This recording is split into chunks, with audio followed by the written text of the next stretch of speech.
think I had already reached my quota of shitty writing. Hey guys, welcome back. We are here to talk about all the books that I read in October. And October just did not feel like a good month at all. I read 7 books, which I'm actually surprised by that number. It feels like I've spent a lot less. For the purposes of my challenge, which I'm going to reiterate, I'm not going to achieve my goals this year. And I'm okay with that. To be real, I'm completely okay with that. I did my best, and we got to forget the rest. Okay. So for the purposes of my reading challenge, I have read 142 books total so far. I am 28 books behind schedule. And for perspective, I would have to read 58 books in 7 weeks or 54 days. There is not even a chance of getting anywhere close to that. But I am incredibly excited for the end of year videos where I talk about the best books of the year and the worst books of the year. In particular, the DNF shelf is going to be very interesting this year. I was really good this year about calling a spade and just giving up on books that I felt just were not for me. But let's go ahead and get into the books that I did complete, that I did finish in October. In particular, October, I feel like October may have been the month where I chose to DNF a lot of books. So when I just think back on this past month, I feel like I DNF'd way more books than I actually read. And I haven't quite sat back and analyzed that. I know in particular, I basically wrote off an entire author, 2 authors this past month. So it does feel, at least, like the lasting impressions really do feel like I just read a lot of bad books or didn't read a lot of bad books and didn't particularly really read a lot of great books either. So let's just go ahead and talk about it. The first book I read was Starling House by Alex E. Harrow. This book is supposed to be a grim, gothic new tale, a small town haunted by secrets that can't stay buried, and a sinister house that sits at the crossroads of it all. Okay, I was really sold by this story because it was called Grim, Haunted House, Gothic. What else did they say about it?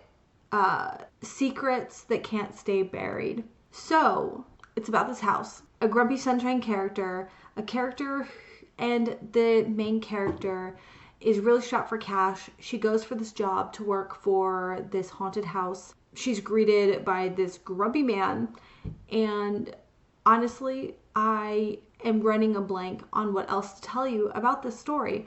I know a lot of people are really enjoying this book, and it was really disappointing that I did not connect to it. And I will get to my review in just a second. But I know that I forgot to mention in the review I'm going to share with you that our main character, I remember distinctly first getting to know her, and when she first comes into this house, she just is so forceful. I just wouldn't go about doing it that way, but I guess it works for some people to just kind of make themselves at home, so to speak. And she just seems, like I said, so forceful. And he sets forth these rules, and she's like determined to break them. But like the way she goes about and does it, it just seems like I could see someone working up to these moments where she just kind of shoves herself in. But it seemed like it was like right off the bat as soon as you get to meet her, and it just seemed so abrasive, and maybe that's a little bit of why I couldn't connect to her character so very much. That's not really a slam on the book or anything like that. My review, I ended up giving this book 2 stars, and I'm just going to read you what I actually wrote from my Goodreads review, because I will be honest, now that I've spent some time away from this book really did kind of go in one ear, out the other. I remember the beginning of this book, but I don't remember how it was haunted and all this stuff. So here's my review. I ended up giving this book 2 stars. I'm going to go ahead and read you what I wrote in my Goodreads review. This was a strong start, but 60% of the way through, I wound up really bored. The excessive flowery writing wasn't as bad as her last book, 10,000 Doors of January, which I DNF'd. But I stopped caring about the love life. Again, it was more of a fever dream-ish idea of this concept, but it didn't feel rooted in the concept of the house. Then I realized the writing just irritated me and exhausted me. I have 2 more books checked out by this author, And I'm sorry, I think I'm going to go ahead and return them. I don't think that her style is to my taste. Yes, I do remember that. Yeah. If you've ever read like a gothic novel, it's like a good dinner that sticks to your ribs, right? Like as we say down here, like I feel like that's how a gothic should be. It should seep into you. You'd feel rooted. It should feel grounded like a house, solid. The next book we're going to talk about is Shiver by Maggie Stiefvater. I actually had attempted to read this book a really long time ago, and then I watched more and more reviews about it, and I was trying to get into her book about the Raven Boys cycle, which that didn't go very well for me, but I thought I'm going to give Shiver one more chance, and so I did. This book is about a girl who nearly dies in the winter in the woods until her wolf saves her. And ever since this event had happened, she has been watching her wolf come to her backyard, and they will like stare at each other. Apparently these wolves are actually boys. They're werewolves. Oh, there is one girl too. My bad. So they are human for most of the year until the weather gets cold, and their change tends to come with the cold. And the younger the wolf is, the more they can keep switching back and forth from human to wolf. But as the years go on, their switches become less, and eventually they lose their humanity, or they quit turning into a human at all. I don't think that it is a secret. I think that it even tells you in the summary something about the love interest dynamic. So finally, our main girl gets to meet her wolf in a human form and gets let in on the whole secret, and their love may or may not be short-lived. So this was really hard because there's a lot of concepts that I really enjoyed. I thought that Maggie Stiefvater really brought in a really new kind of shifter story to the wolves and the boys, and really amped up the angst and the anxiety over losing your one true love. And there's also something else that was really interesting about how there may be a cure. And so, like I said, I thought the concepts were very interesting. There was a lot there. Ultimately, I didn't enjoy the storytelling, and a lot of the between our main two characters when they're spending time together, it was so cringy.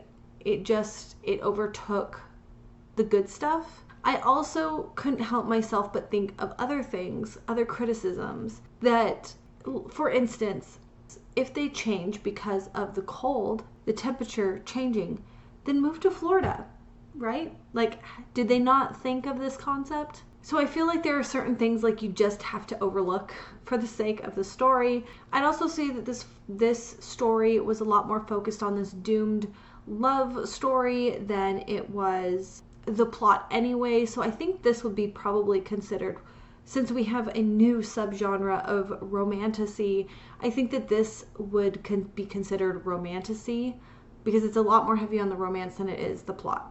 And I don't necessarily feel that this romance is romantic. It feels a little bit more cringy. There's just like there's something about the hands. Like, I remember thinking, like, every time they were together, there was so much description of how their hands are touching and they're holding hands, and I didn't really care for those interactions between the characters. Yeah, so this is the second attempt on this book. I just don't think that Maggie Stiefvater is an author for me after this experience, so that is that one. The next book I read is Like a River Glorious by Ray Carson. This is the second book in the Gold Seer trilogy. And last month I read the first book, To Walk on Earth, a Stranger. And I really liked that book. It really surprised me how much I really enjoyed that book. And it was a lot of fun, action-packed. It was this adventure. And unfortunately, Like a River Glorious ended up being very stagnant. They weren't doing much of anything, and it was all very boring. And that was really disappointing. Needless to say, I won't be finishing the trilogy. The next book I read was Kingdom of Ash by Sarah J. Maas. This is the 7th book in the Throne of Glass series. there's not a lot that I can say about this book. There was supposed to be a whole reading vlog on the last 3 books of the series, but I can't say that I don't know that I want to do that vlog anymore. The raw footage is just so long. I might just try to wrap up the last 3 books in a different way. Of course, I loved this book, and I loved that I finished the whole Throne of Glass saga, and I'm just one more step closer to reading every single book that Sarah J. Maas has. Throne of Glass was the first series, and then we have A Court of Thorns and Roses, which I've just started the reread process of that, and then will be the Crescent City, and it's the 3rd Crescent City book in that trilogy that I have not read yet. That is an incredibly exciting experience to have finally read the Throne of Glass series. As a whole, I really enjoyed it. It does feel like a debut series, but either way, I will read anything that this woman publishes. Overall, I really love this story, but I will admit that there was a lot of parts within this book that felt very slow. Just there'd be like 100 pages of just talking about battle plans and war maneuverings, and it did really bog down for me quite a bit. I found myself kind of like skim reading some of those parts, but then the other parts were so good. And I know a lot of people said they just cried. Everyone I've talked to says they just cried their way from cover to cover in this entire book. And I'm not a huge crier, so I didn't cry, but definitely the feels were there with a lot of different characters, and this is probably the highlight of the whole month. The next book I read was Caraval by Stephanie Garber. I was so excited to read this book. I was so hyped up, and wouldn't you know, my husband actually got me the new Christmas novella of this series, and unfortunately, I didn't like this book at all. It took everything in me not to give up on this book. So the premise of this book is our main character. The main premise of this book is that we are following 2 sisters who have been obsessed with this mysterious Caraval, and you have to be invited to go. And she has been writing to them every year wanting an invite. Well, then it's her last year of freedom, and then she is supposed to go and get married. Lo and behold, she does get an invite, and her sister go off to this Caraval. Caraval there's a game at the heart of it. It also takes like 3 days or something like that. I'm having a difficult time explaining this book. I just remember thinking like the premise, the start of it, everything feels just like Erin Morgenstern's Night Circus, except that this is more fast-paced, I would say. And as soon as we get into this Caraval, one of our characters meets this one character is kind of like warning her about all these things. Is it one of their friends also goes with them, and they're trying to like solve this mystery. They have to find her sister. Her sister has met someone, and there's all these different things happening that's just like off. Something is screaming at our main character, just like it's wrong, it's dangerous, we're in a bad situation. But there's going to be a lot better way to explain this. So first I'm going to read the summary that is on Goodreads, and then I'll point out things that I feel are right and wrong. A legendary competition, a mesmerizing romance, an unbreakable bond between 2 sisters. Scarlett has never left the tiny island where she and her sister Tella live with their powerful and cruel father. Now Scarlett's father has arranged a marriage for her, and Scarlett thinks her dreams of seeing Caraval, the faraway once-a-year performance where the audience participates in the show, are over. But this year Scarlett's long-dreamed invitation finally arrives with the help of the mysterious sailor. Tella whisks Scarlett away to the show. Only as soon as they arrive, Tella is kidnapped by Caraval's mastermind organizer, Legend. It turns out that this season's Caraval revolves around Tella, and whoever finds her first is the winner. Scarlett has been told that everything that happens during the Caraval is only an elaborate performance. Nevertheless, she becomes enmeshed in the game of love, heartbreak, and magic. Whether Caraval is real or not, Scarlet must find Tella before the 5 nights of the game are over and a dangerous domino effect of consequences will be set off and her beloved sister will disappear forever. First of all, it feels cheap.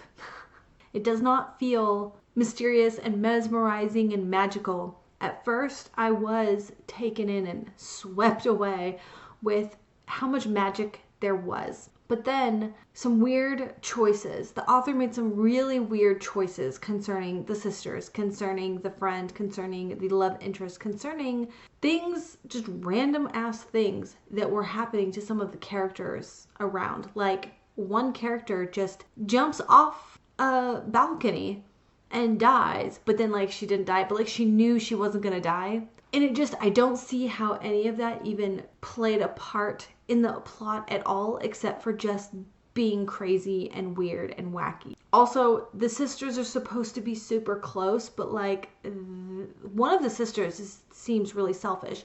One of the main character talks about how selfish her sister is, and she just like follows her around like a little shadow.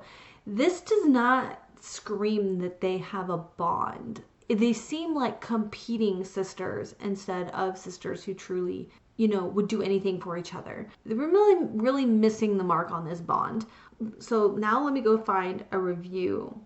This one reviewer, Emma, she says that everything is confusing. Everything that seems solid is gone back on later. I definitely agree. I think that that's intentional to confuse the reader. Like it adds to the mysterious, you don't know what's going to happen next. It's a puzzle, but it's just not effective because it kind of feels like a dream instead of like a plot twist, It's very strange. That was setting. Okay, she goes, some of these reviews are a lot like the Twilight reviews. They are so long. They're like essays with pictures and all of these things, and it's a lot. So I'm trying to just like clip bits of things that remind me of good talking points. Unceremoniously dumped into a world where there are islands and colonizing empires, and that classic YA trope of using clunky terms to differentiate the world from the real one, like hot season, because they don't have words for the seasons. Even more fun, during this book, characters travel between countries, colonies, islands, empires. I have no idea. And the reader has no clue what is going on. Yes, I definitely agree with that. Characters. Insta-love. Insta-love in this is really weird. I would say, she says, there's about 100 twists and none of them make sense. Yeah, I think that is true as well. Scarlet and Tella's dad is ruthless for no reason. His wife left him and now he plays psychological games of abuse with his daughters. There's a moment where he essentially tries to get his daughter's fiance to do something bad to her, to harm her. And for what reason? Okay, this is something I didn't actually remember. It doesn't make any sense. No sense at all. He slaps a random girl across the face at one point, murders a random dude. I don't know what excuse to make for that except that this book is sloppy. Oh, that's something else. I think it's in this book. Is it in this book or a different book where they're just unnecessarily violent for whatever reason? The plot. Emma again says, I feel like 80% of this book is listening to boring old Scarlet be like, oh my god, I think Julian is lying to me. Whatever shall I do? I don't trust him. I just want to kiss his face off. She's not wrong. I definitely agree with that. Okay, and then finally, like I said, the writing, the writing style. I think I had already reached my quota of shitty writing when I was trying to read Alex E. Harrow, and she does the exact same writing style with really weird comparisons, overuse of similes, and similes that don't even make sense. For example, she could see the string of her rejection in shades of stormy blue, ghosting over his heart like sad morning mist. Emma here actually talks about how all the descriptions are color-coded, and the color coding doesn't even make sense. 2, periwinkle curiosity. Yeah, I don't know. 3, it would have been a mistake to kiss him, yet she felt disappointed. It came in cool shades of forget-me-not blue, which wrapped around her like evening fog, making her feel hidden enough to acknowledge that she wanted to experience more of Caraval's pleasures than she would have ever have admitted aloud. The language in this book isn't always awful, it's just weird. Every sentence is very overwrought. Everything has to be figurative language. The worst poem I have ever read in this book, and I'm an English major who hates poetry, and it says, "This girl was last seen with legend. If you catch her, you shall catch him as well. Of course, you may have to venture through hell, but if you succeed, you may not find yourself rich. This year's winner will be granted one wish." Okay, general stupidity. I will save you from that, but that was a really good review. Here are apparently some more quotes about nonsensical phrases and descriptive language. "It smelled like the middle of the night. He tasted like midnight and wind." What even is that? Tella's expression fell. Like a doll, Scarlet had dropped. Something about him made her feel perilous shades of silky black. The world tasted like lies and ashes when Scarlet woke. Something acidic and moldy and burnt bubbled up through Scarlet's throat.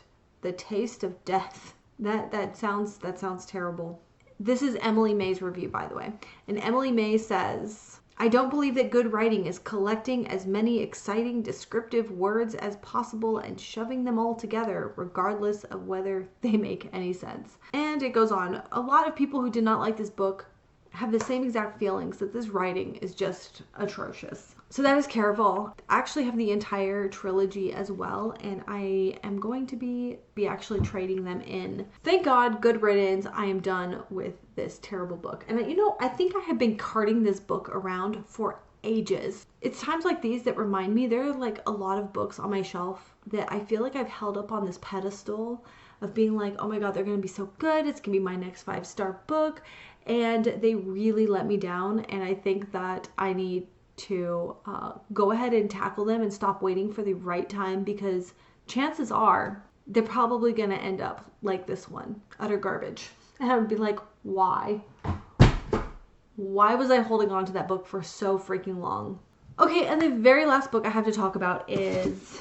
The last book we're going to talk about is Vampire Weekend by Mike Chen, and this is kind of a quirky take on vampire stories. I have kind of been collecting a lot of vampire books lately, and I'm so excited that vampires are like, popular again.